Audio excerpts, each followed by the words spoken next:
Chevella MLA కాళ యాదయ్య వివాదంలో చిక్కుకున్నారు. తన సొంత గ్రామంలో ఉప సర్పంచ్ బేగరి రాజుపై అనుచరులతో కలిసి దాడి చేసినట్లుగా ఎమ్మెల్యేపై ఆరోపణలు వస్తున్నాయి. ఎమ్మెల్యేపై స్పీకర్ గడ్డం ప్రసాద్కు బాధితులు కంప్లైంట్ చేశారు. కాళ యాదయ్యపై చర్యలు తీసుకోవాలని వినతిపత్రం ఇచ్చారు. స్థానిక పోలీస్ స్టేషన్లోనూ ఎమ్మెల్యే యాదయ్యపై కంప్లైంట్ చేశారు. కేసు నమోదు చేయలేదు పోలీసులు.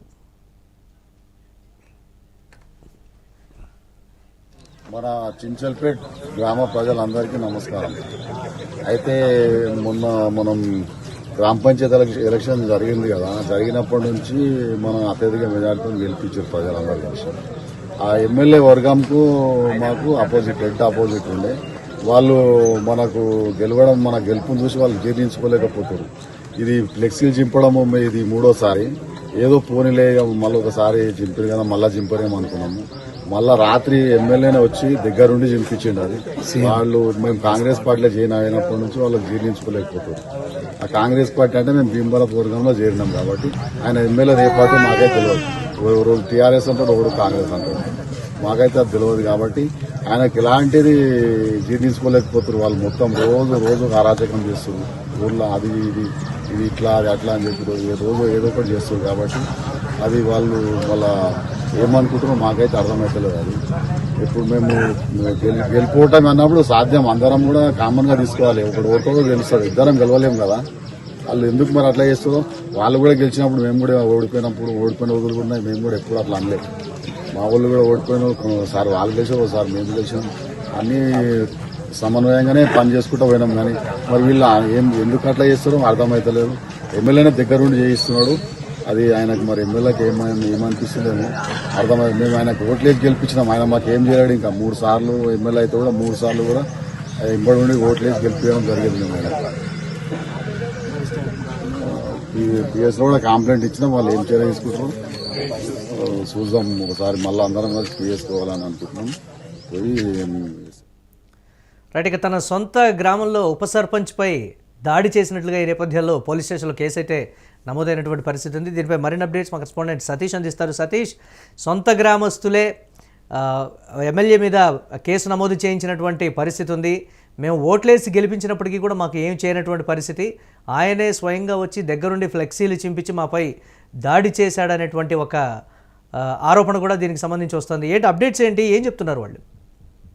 ముఖ్యంగా ఎమ్మెల్యే కాళ యాదయ్య తన సొంత గ్రామంలో పర్యటిస్తున్న సమయంలో ఈ వివాదం మొదలైంది. స్థానిక రాజకీయ విభేదాల కారణంగా ఎమ్మెల్యే తన అనుచరులతో కలిసి ఉప సర్పంచ్ అయినటువంటి బేగరి రాజుపై దాడికి పాల్పడ్డారని ఇప్పటికే పోలీస్ స్టేషన్లో రాజు కేసు నమోదు చేశారు. దానికి సంబంధించి ముఖ్యంగా గ్రామ అభివృద్ధి లేదా ఇతర రాజకీయ అంశాల వల్ల ఎమ్మెల్యే అనుచరులు ఉప సర్పంచ్ కి మధ్య ఘర్షణ చోటు చేసుకుంది, విభేదాలు చోటు చేసుకున్నాయి.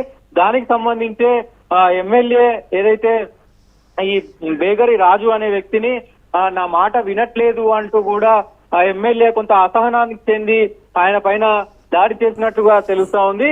ఈ విషయమే ఇప్పటికే రాజు కంప్లైంట్ చేసినాక కూడా దాదాపు 2-3 రోజులు గడుస్తున్నా యాక్షన్ తీసుకోకపోవడం పెద్ద చర్చనీయాంశమైంది. మరి పోలీసులు ఎందుకు ఇలా వ్యవహరిస్తున్నారు, ఎమ్మెల్యేకు ఒక రూల్ ఉంటది, మాకొక రూల్ ఉంటదా అంటూ కూడా ఆయన తీవ్ర ఆవేదనకు గురయ్యారు. దాంతో పాటు ఏదైతే ఈ పోలీసుల నుంచి సరైన స్పందన లేకపోవడంతో బాధితులు నేరుగా తెలంగాణ అసెంబ్లీ గడ్డం ప్రసాద్ కుమార్ కు ఆశ్రయించారు. ఎమ్మెల్యేకి సంబంధించిన ఏదైతే దాడి ఉందో దానికి సంబంధించి మొత్తం డీటెయిల్స్ కూడా ఆయనకు చెప్పారు.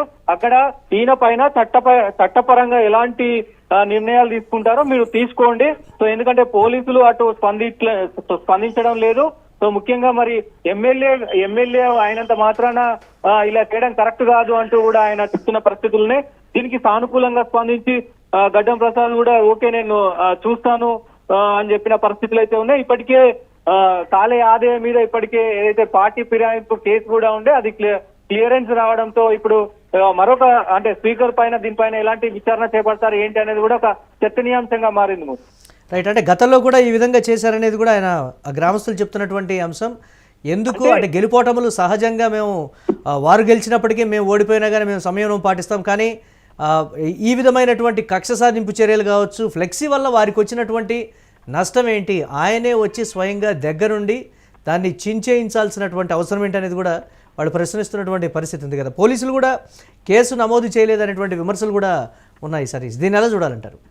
అయితే ముఖ్యంగా ఈ ఘటనలో ఏదైతే ఆ గ్రామానికి సంబంధించి సొంత గ్రామం ఎమ్మెల్యే కాళే యాదయ్య సొంత గ్రామానికి సంబంధించి ఈ ఈ కాళే యాదయ్య ఏదైతే ఆయన చూపెట్టినటువంటి అభ్యర్థి కాకుండా వేరే అభ్యర్థి గెలవడం ఆయన సహించలేకపోతున్నారు అనేది ఇక్కడ ప్రధాన అంశం. సో ఈ నేపథ్యంలోనే తరచుగా ఈ గ్రామ అభివృద్ధిలో ఏదైనా పంట అడిగినప్పుడు గానీ ఏదైనా సహకారం అడిగినప్పుడు గానీ ఆయన పెడచవున పెడుతున్నారు, పట్టించుకోవట్లేదు అంటూ కూడా పెద్ద ఎత్తున అక్కడ వాళ్ళిద్దరి మధ్యలో సర్పంచ్ అలాగే ఉప సర్పంచ్ ఈ ఎమ్మెల్యేకి తరచుగా గొడవలతో పెద్ద ఎత్తున చర్చనీయాంశంగా మారింది. ఊర్లో ప్రతిసారి ఈయన పర్యటనకు వచ్చినప్పుడల్లా ఏదో ఒక వివాదం, అటు ఉప సర్పంచ్ తోటి సర్పంచ్ తోటి గతంలో కూడా చాలా జరిగినాయని చెప్తా ఉన్నారు. ఇప్పటికే ఎందుకంటే వాళ్ళకు సయోక్య కుదరక ఈ దాడికి కూడా పడిపోయినట్టు తెలుస్తా ఉంది. ఇప్పటికే ఆ ఫ్లెక్సీ కూడా అంటే మా గ్రామ అభివృద్ధికి నువ్వు తోడ్పడినప్పుడు నీ ఫ్లెక్సీ ఇక్కడ ఎందుకంటూ కూడా వాళ్ళు చింపేసిన పరిస్థితి అయితే కనబడుతుంది. దీనిపైన ఏదేమైనప్పటికీ పోలీసులు స్పందించాల్సిన అవసరం అయితే ఉంది. సో మరి ఎందుకు స్పందించలేరు అనేది కూడా చూడాల్సిన అవసరం అయితే ఉంటుంది. Right, thanks for update Satish. ఇక ఎమ్మెల్యే కాళే యాదయ్య తన సొంత గ్రామంలో చేసినటువంటి ఈ పనికి సంబంధించి గ్రామస్తులు అయితే ఆగ్రహం వ్యక్తం చేస్తున్నటువంటి పరిస్థితి ఉంది. నేరుగా దీనికి సంబంధించి వాళ్ళు పోలీస్ స్టేషన్కి వెళ్ళి కంప్లైంట్ చేశారంటే ఏ స్థాయిలో ఆగ్రహం వ్యక్తం చేస్తున్నారో కూడా తెలుస్తోంది. వివాదంలో చేవెళ్ల ఎమ్మెల్యే కాళే యాదయ్య అయితే ఉన్నారు. తన సొంత గ్రామంలో ఉప సర్పంచ్ బేగరి రాజుపై అనుచరులతో కలిసి దాడి చేసినట్లుగా ఎమ్మెల్యేపై ఆరోపణలు అయితే ఉన్నటువంటి పరిస్థితి ఉంది. ఎమ్మెల్యేపై స్పీకర్ గడ్డం ప్రసాద్కు బాధితులైతే కంప్లైంట్ చేశారు. ఇక ఎమ్మెల్యే కాళే యాదయ్యపై చర్యలు తీసుకోవాలని కూడా వినతిపత్రం అందించారు. స్థానిక పోలీస్ స్టేషన్లో ఎమ్మెల్యే యాదయ్యపై కంప్లైంట్ అయితే అందింది. ఇక ఈ నేపథ్యంలో పోలీసులు కేసు ఎందుకు నమోదు చేయలేదనేది కూడా ప్రస్తుతం చర్చనీయాంశమైనటువంటి పరిస్థితి ఉంది.